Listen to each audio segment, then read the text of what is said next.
Hi, everyone, and welcome back to another episode of the Yes You Can Project podcast. Today, I am joined by the incredible Carol Driver. She is an award-winning journalist and PR expert with over 25 years' experience in the media industry. Carol is a former female editor at the MailOnline and has written for some of the biggest publications on the planet. Hello, Carol, and welcome.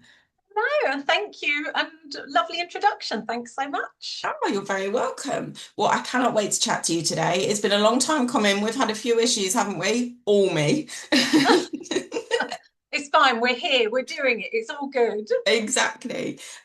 So as I've just said, you've got an incredible career spanning obviously 25 years. Um, was there a point for you where you knew that this was kind of your path? So it's really funny, and I think it began in childhood. I loved Ah, writing. I loved writing. And also, when I got to the age that I was reading papers and reading about celebrities and stealing my older sister's magazines, ah, I always wanted to know the story behind the celebrity. You could yeah, see the headlines, you could see, the sort of sensational stuff. But to me, I was always like, what's that person really like? yeah, And I really wanted to be put in front of them and find that out.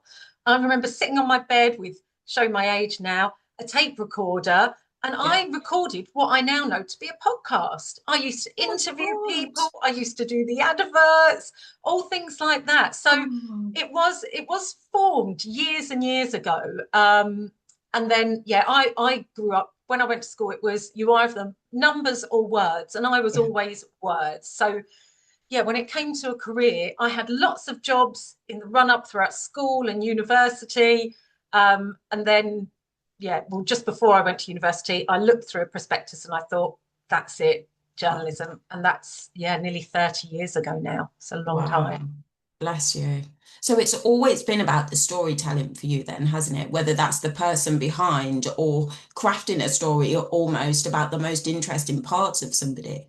Yeah, I like speaking to people, and I like you with this. Yeah, You like finding out, what's behind what we see on social media now. What's totally. behind that person? Like, what's the real story?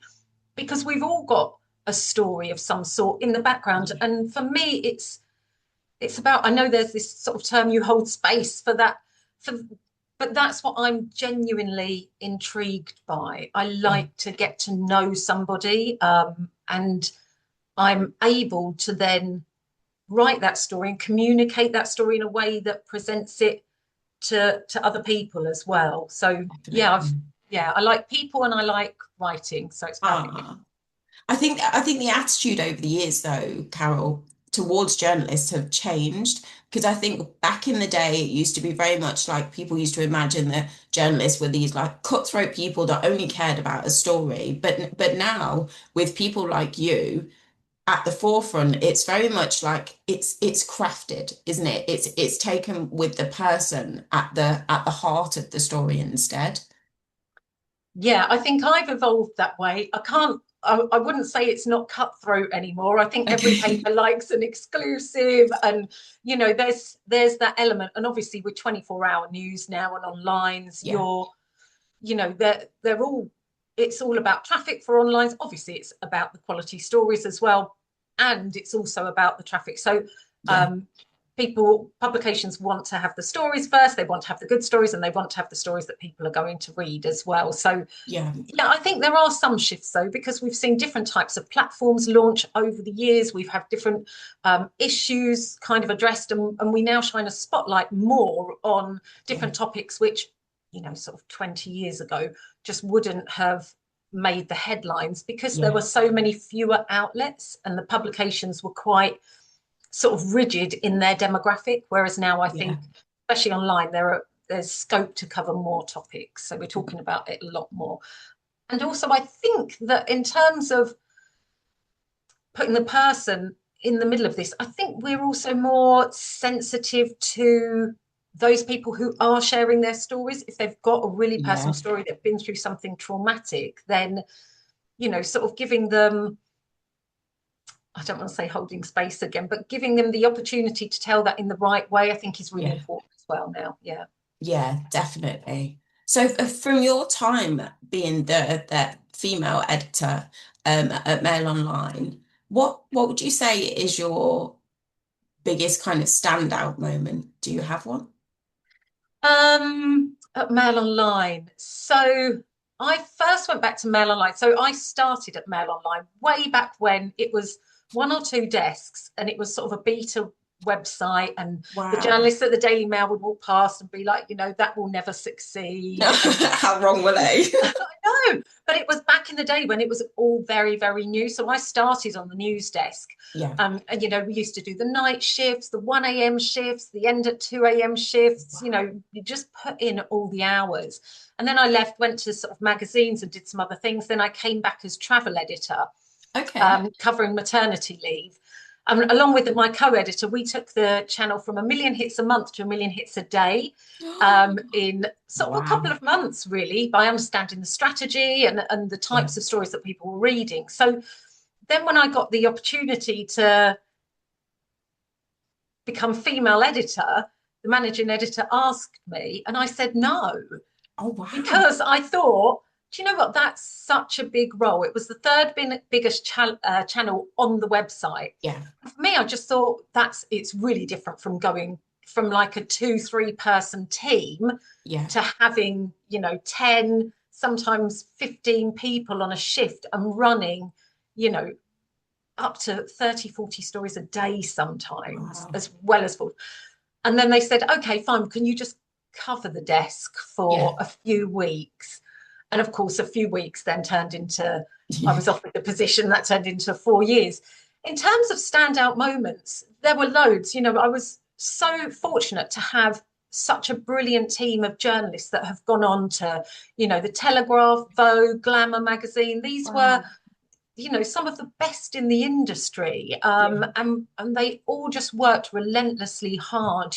It was very much that you come in, you pitch your ideas, and you just get cracking, and then you've got to be able to cope with whatever is thrown at you throughout the Yeah. day. And sometimes stories would need to be live in, just get it live and add to it. So we're talking Oh, about gosh. minutes.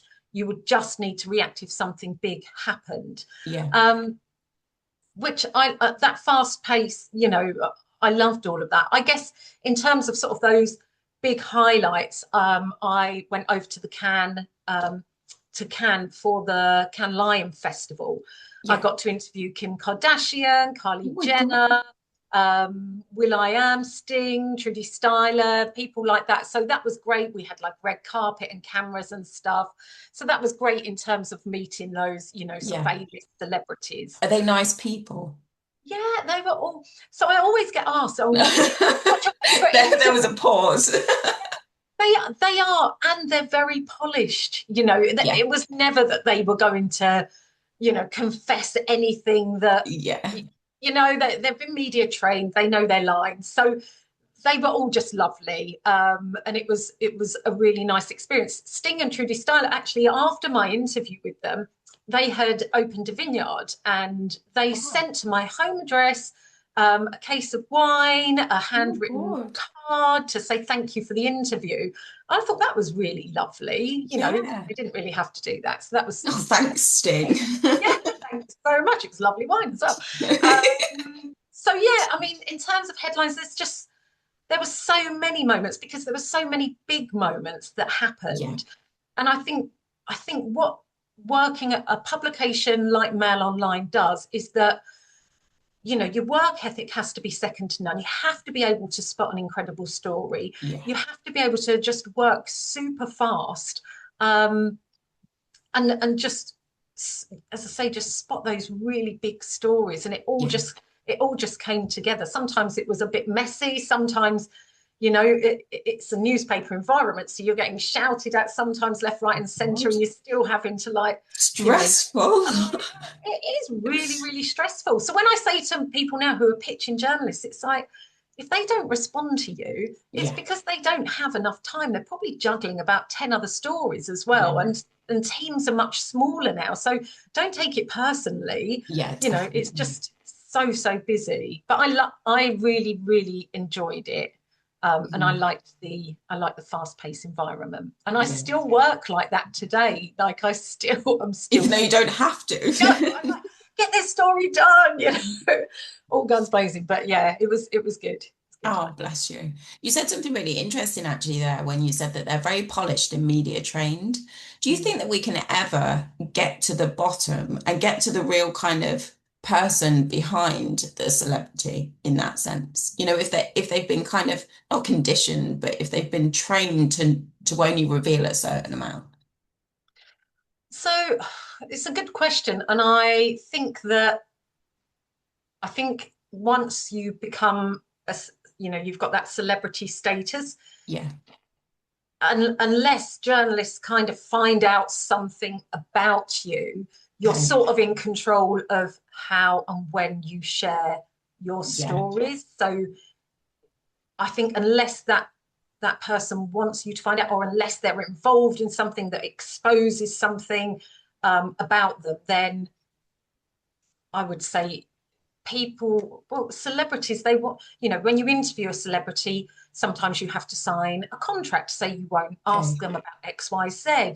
Um, it's very much about protecting them, protecting their brand, and what they're Yeah. being advised is brand aligned. So there's a whole machine and a whole branding persona around them. Yeah. So it's probably trickier now to kind of break through that. But then, there are still journalists kind of digging around and seeing what they can find out, because it's very much about, is that person who they're presenting to be? Yeah.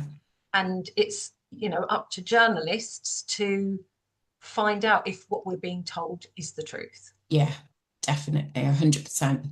So fast forward for me then, Carol. Once you left female, then what did life have in store for you? So I was ready to leave. So I had my daughter just before I turned 40, and she's now 9. So I knew that, leaving my house at 5:30 in the morning and getting back at like 7:30, 8 o'clock at night, Was I'd not the never one. see her. So I was like, okay, I'm ready to leave. And I had some consultancy work lined up, and um, some other work. So I went freelance, and I'd always wanted to start my own business. So I started one called Make the Headlines, which is where myself and another journalist, we help women to share their personal stories in the national Yeah, press. We act as like a safe pair of hands, and we make amazing. sure they get a read back. We make sure they're paid for the story, if there's a case study fee, things like that. But then I also realized that as a journalist, I could use my journalistic skills to help entrepreneurs to share their stories and raise their profile in the press as well. So I took on my first client in 2018, and bless her, she's still with me 8 years Ah, later.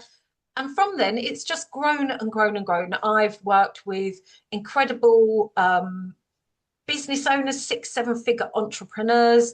My latest client is Marissa Peer, who's a world-renowned therapist. yeah. I've worked with really top business coaches. I also work with other PR agencies, so I get bolted on to service their clients, and I Okay. really pride myself in getting really good results. It's not a case of just getting them PR for the sake of it, or putting them forward Yeah, for any old request. It's making sure that it kind of all comes back to what they want to be known for, yeah. and their PR goals. So yeah, that's what I've been doing for the past 8 years. Amazing. But you can tell how much this means to you because it like glows out of you when you're talking about it.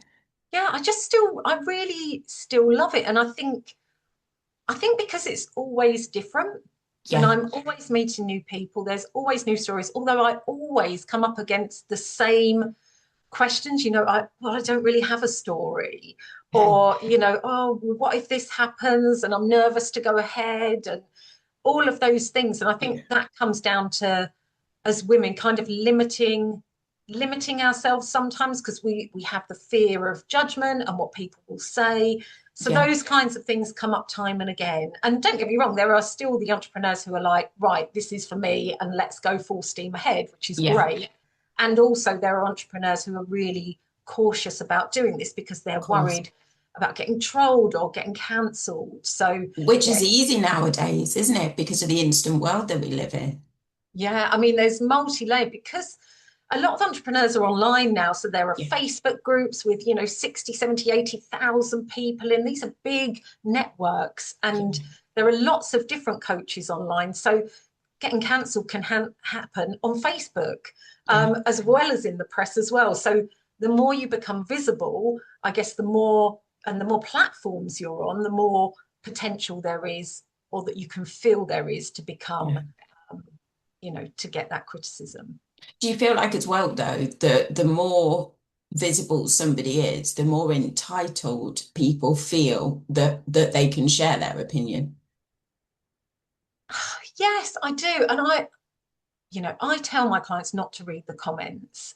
Yeah, And as a journalist, I understand freedom of speech. However, I do think that these comments aren't really about people having an opinion. Some of these yeah, comments are just about people being really awful yeah, and making totally. really personal comments, really horrific comments. I mean, I've had, comments on articles, and and I feel that some people play this as a sport. So they want to get the Yes, most red arrows or the most green arrows. And I don't feel that that's acceptable, because if you're sharing your story, why yeah, should you have somebody coming at you? You wouldn't walk up to them in a bar or a pub and say that abuse to them. exactly. So I don't, for me, I kind of draw a line. Yes, you can have an opinion, and yes, people should be accountable, Yeah, absolutely. However, I do think, the abuse that some people get, from a you know a personality perspective, yeah. or I don't agree with that. No, it's bullying, point Yeah, blank, isn't yeah. it, really? I mean, I had it doesn't really, I've seen it so much, you kind of develop a thick skin. But when I Yeah. first had my daughter, I wrote a piece for MailOnline Travel. I went on a baby moon. So I spent the night away Ah, from my daughter. She was with her dad, my husband, yeah. for one night, wrote this piece. I just mentioned that in passing. And the comments were like, she's a cougar on the hunt. She doesn't deserve to have children. Oh my All these God. things. And to me, I'm just like, well, that says more about you than it does Yeah. about me. Quite comfortable with my decisions. But Hmm. I just find it fascinating that somebody feels that they're able to Yeah. make that comment. And that was me going away for a night when my child was like 18 months old. Oh, how dare you, Carol? Just bizarre, bizarre. It's mental, isn't it? It really is. It's people feel like they deserve to have their opinion heard, but like you say, you would never walk up to somebody in real life and say that to their face. No. And I think, people hide behind their username, their Yes. keyboard. It's very detached from actually thinking about that person as Yeah, a person. definitely. So you were saying, Carol, when you work with business owners, like obviously you help them craft their story and help them pitch to journalists. That puts you in such an amazing position, like for people to work with, because you're the one that was sat at the other side of the desk, like watching these stories come in. Like, what would be like a headline grabbing thing that would make you sit up with your journalist cap on and listen? So I love receiving pitches when they're the right kind of pitch. So for me, Okay. what makes a good story, I'm really interested in kind of real life stories. So whether that's you as a business owner, but what's your story behind it? Yeah. And for me, it's about the things that I haven't really read before, which is rare, having Yeah. been doing this for nearly I 30 bet. years. Um, but there are stories that come to me, or that when I speak to an entrepreneur, I'm like, right, that's a brilliant story. And some of the stories over the years have been from my clients. One client, she's now 27, but she was bullied out of school at 16. She wanted to start her own business. She was a straight A student. Teachers said, oh, that will never work. Within a year and a half, she was turning over 1 million. Oh my She God. she Bless then her. had a best-selling book. She went and met the then Prime Minister, did a TEDx talk. She then started another business, and now she's 27, running two seven-figure businesses. Wow. Um, and it's stories like that that are amazing. I wrote her first story in 2018. went on MailOnline, and it just went everywhere. It really Oh, just catapulted her, which was incredible. But also sort of other stories. I remember interviewing somebody, a woman who, her and her husband had packed up their house and set sail for a year around the world. yeah. And then 10 years later and 3 kids later, they were still sailing around the world and homeschooling their kids and Wow. stopping off at different locations. So, it can be stories like that. And I think now we really just, it's really about the detail. It's really about what makes that story different Yeah. to every other story that we've read. And that's how I work with my clients, because I'm a journalist. When I interview them, I'm thinking as a journalist, like, what's the story here? What can I pull Yeah. out here? And kind of crafting that, so that when I then pitch my client to a journalist, you know, I'm presenting them ideas and story angles that, Yeah. are tailored for that specific section, that specific publication, that Definitely. specific editor, Yeah. bringing it around to that. What would you say to women that don't think that they have a story? So a client of mine a couple of months ago, she came to me, and the first thing she said on our first call, she said, "Well, I don't think I've got a story." And it always makes me laugh because everybody has You're a like, wait there. story. Oh, wait, hold that thought. Yeah. And then, I pitched her to the Telegraph. They said yes straight away, sent Oh, one of their best writers. She was with her for 3 hours interviewing her. oh my They sent a God. photographer for a shoot, and then it resulted in a really lovely feature for her on the Telegraph. Wow. So there, I think because we're living our lives and we don't think our lives are exceptional, it's just what we do. But Yeah. it's often when you talk about that to somebody else, especially, a journalist who's thinking about different publications, because obviously different publications have different views on what makes a story. Of So they have course. different niches. So I'm thinking across the board with all those publications, thinking, right, okay, that can work for that, that can work for that, and we can pull out those different story ideas. So, Yeah. yeah, what I'd say is everybody has a story. It doesn't need to be that, you were homeless and then, 100 grand in debt and now you're making 10 millions. It doesn't need to be that kind of arc story. It can be more Yeah. relatable, but you will have something. Yeah, definitely. And you're very skilled at being able to do that, like you say. So do you craft it to different publications, knowing what their audiences are, and then like flip the angle almost? Yeah, so I always offer a story as an exclusive. So I'll have a specific publication in mind and I'll go to them first. And then I'll do my research on that section. If they run something like that, Yeah. what's a good hook for it? I'll do all of those things to make it as relevant as possible to that section editor. Yeah. And if that works, then great. If it's not for them, then I'll have a think about a second publication to pitch it to, maybe change the angle slightly, bring something else in to make it more Yeah. relevant to that publication. Yeah. Definitely. So, as a journalist, then, Carol, what would make you ignore a pitch on the flip side? So many things. So Okay. many things. And look, when I was female editor, I always say I had about 60,000 unread emails in my inbox because Oh there my just gosh. wasn't enough time Yeah. to go through the emails. I still get pitched now as a freelancer, and I get pitched completely irrelevant ideas. And then Okay. the PR's then chasing me, and I think you've only got to do a tiny bit of research Yeah. to know what I cover. So for me, what makes a bad pitch? I had a founder get in touch with me a couple of weeks ago, and she said, "Look, I'm better on video. Can I just send you a video about my pitch?" And I was like, Okay. "Okay, fine." She sent me a 30-minute video, and I You haven't don't got have time to watch that.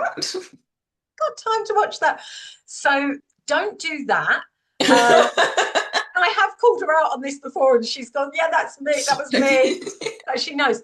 Don't do that. You have to make it as easy as possible for the editor to say yes. You have to have Okay. done so much work before you pitch it. Don't just think, "I'd love to be in Forbes. This is my business." Yeah. Because an editor doesn't want a story about a business unless it's, you know, got such an amazing angle, a Yeah. celebrity has launched it or XYZ.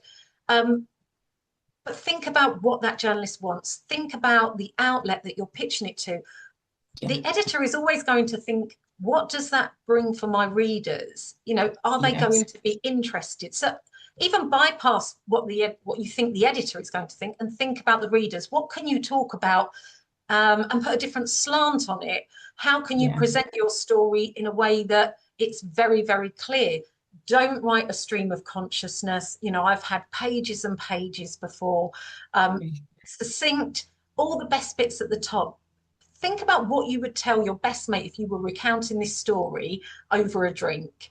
You're not Mhm. going to lead with the things that are that aren't interesting. You're gonna You're go going to for the lead big. with the juicy bits, aren't you? Exactly. So think about that as well. And also, I'd say don't use AI to write your pitch, because Okay. AI just summarizes everything, and it takes away those, as I was told in journalism school, those golden nuggets. Yeah. It removes those. And 9 times out of 10, it's those specific details which will make your story stand out against somebody else's. Yeah. And it also takes away the human element as well, doesn't it? Which is what storage really, I guess you're looking for, the Yeah. human behind it. Yeah, exactly that. And you can always tell.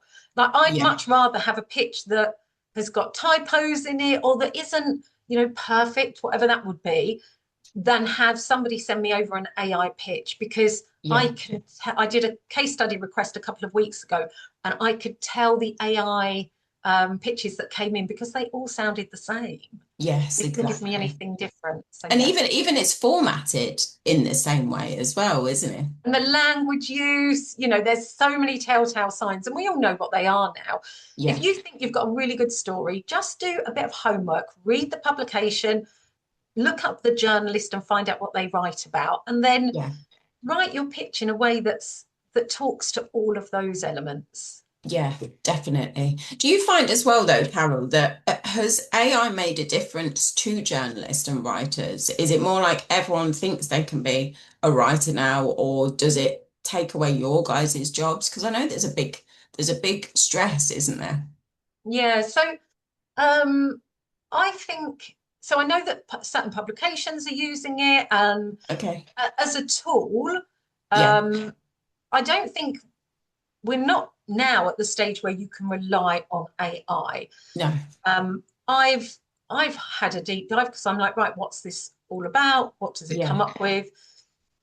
And when it puts together a story, it brings things in that just aren't true. It's just invented it, and it's like, yeah, I thought that'd be a good addition to the story. Yeah. Um, Details are missed off. It doesn't really understand the structure or the flow of a story. So Yeah. um, for me, it doesn't have the lived experience that you would have as a writer. So obviously, Totally. I'll be 50 this year. I've been through various things in my life. So when I write about somebody's story, Yeah. it will probably resonate with me, depending on what it is. And then I can understand how that needs to be told, because I've got Yeah. that lived experience. Whereas if you're using Chat or Claude, it's just running with the information it's provided. It Of doesn't have course. that kind of nuance. So yeah, I don't feel that I feel that it can be um, an addition, but I don't feel that it will take over. Replace. But who knows? Come back to me in like 10 years. Yeah. So, Carol, you were saying that you work with women in business, predominantly women in business, in order to help them craft their stories to get more visibility. What would you say to women who are scared of putting themselves forward in that way? Yeah, and so many women are. And I know, there's particular people who want to work with me, but it's almost like they just can't bring themselves to be in a mindset and a framework of, right, I'm going to do this. Yeah, I I often say, if you've got a really personal story, sharing that personal story isn't about you. It's about yeah, the impact that story can have, and the amount of people who you can help by sharing that story. yeah, So that's one element.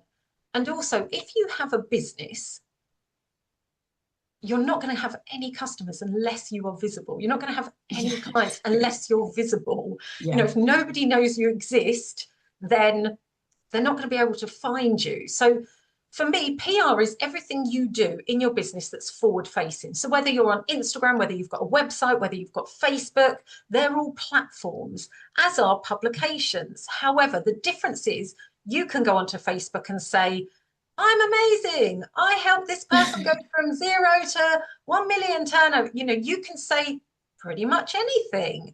Yeah. However, when you appear in a publication, that's a third party. That's a journalist who's got no Yeah. affiliation to your business saying, yeah, I've spoken to this person. I've checked out what they've said and their claims. And I felt that they are, you know, I felt that their intentions are good. I felt that they are Like genuinely authentic. authentic, and I've written about them.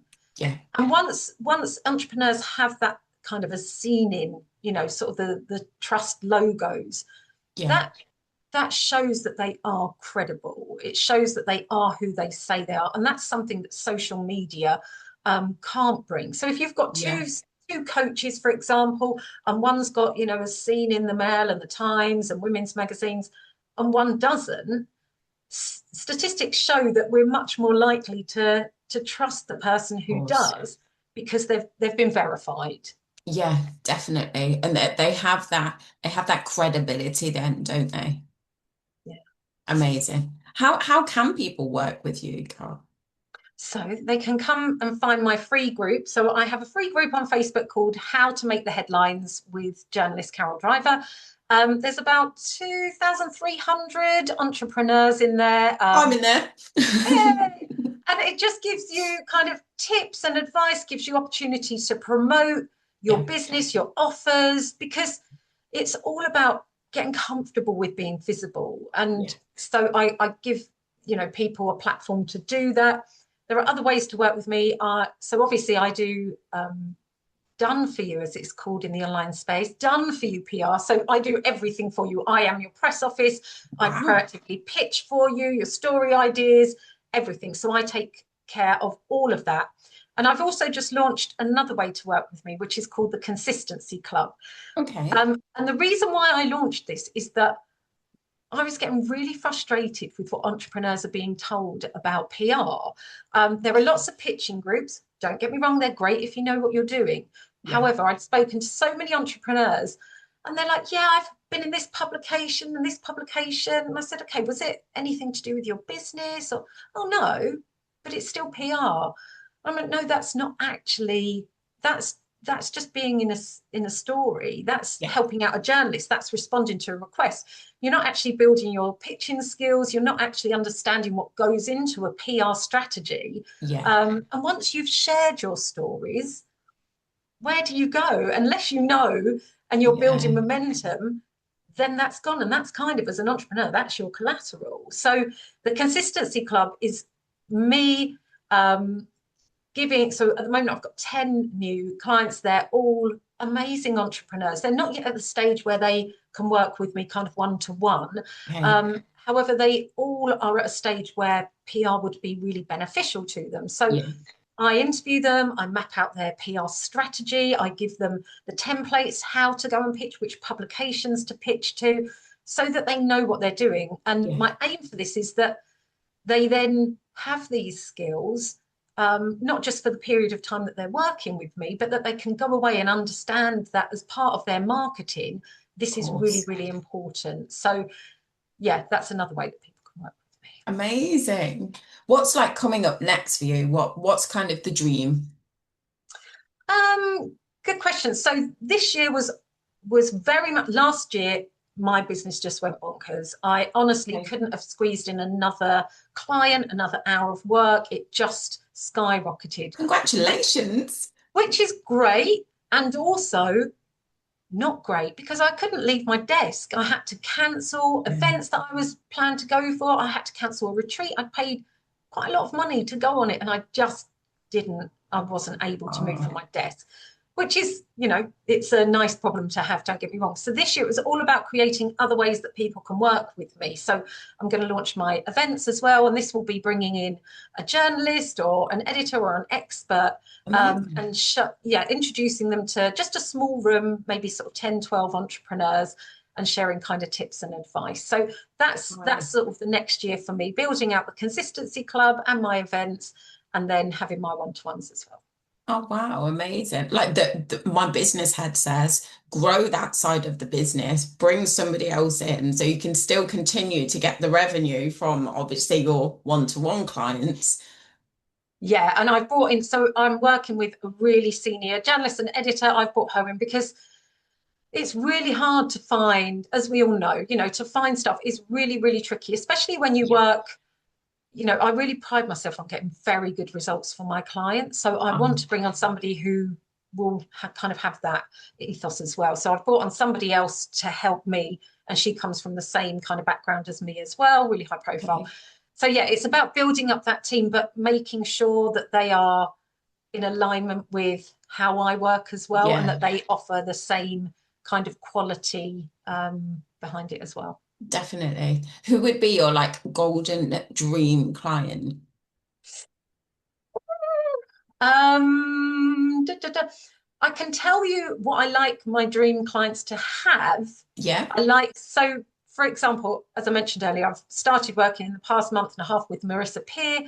yeah, She's got a new book out. She's got a podcast where she's interviewing Davina McCall, like Caroline Stanbury, Julia Bradbury. So there's lots to work with. So I like it when a client has loads to work with, because then yeah, it's, there's so many angles, there's so many platforms, and lots of story potential.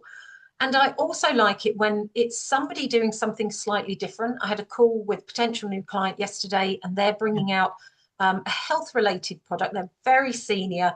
And this would be something that is actually quite groundbreaking. wow. So that's really exciting to be a part of. But do you know what? I love working with all my clients, because I think when you work with people who you're genuinely interested in, um, they've all had incredible careers. They're all on a mission to help more people, and that's quite a Oh, nice thing to be a part of, yeah. and to help them to reach more people. So yeah, I guess all that mixed together. Oh, bless you. Where can people find you, Carol? So in my free group, How to Make the Headlines, or my website, caroldriver.com, or come and follow me on Instagram or LinkedIn. I'm all over those. Oh, amazing. I could talk to you all day. I have like pages of questions, but I'm aware of the time. Um, Thank you so much for coming on. It's been an absolute pleasure to chat to you, and I would really like you to come back for a revisited episode, now that you've launched some exciting new things. Oh, thank you. And thank you. It's been lovely. Thanks for Oh, having me. brilliant.